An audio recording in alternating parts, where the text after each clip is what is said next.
আমার স্বামীর সাথে আমার সম্পর্ক ভালো না, আখেরাতে কি আমি তার সাথেই থাকতে হবে? তার পরিবর্তে কি আমি অন্য কাউকে বেছে নিতে পারবো?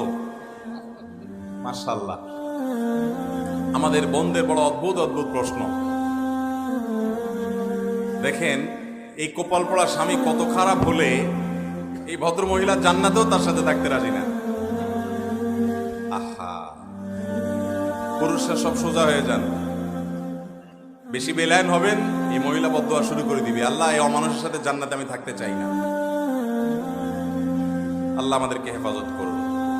যাই হোক ভাই, দেখুন, প্রথম কথা হলো জান্নাতে কে যাবে বা না যাবে এটা নির্ভর করে তার ঈমান, আমল এবং আল্লাহ রাব্বুল আলামিনের রহমতের উপর।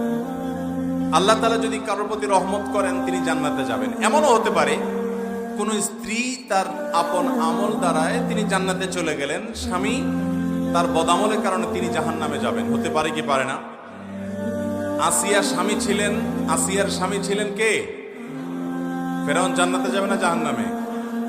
আর আসিয়া দুইজনের সংবাদই কোরআনে আল্লাহ তাআলা জানাই দিয়েছেন, যে জান্নাতে যাবে তার সুসংবাদও জানাই দিয়েছেন, আর যে জাহান্নামে যাবে তার কথাও বলে দিয়েছেন আল্লাহ তাআলা। তাহলে বোঝা গেল যে স্ত্রী জান্নাতে গেলেই যে স্বামী চোখ বন্ধ করে জান্নাতে চলে যাবে এমনটি কোনো জরুরি বিষয় নয়।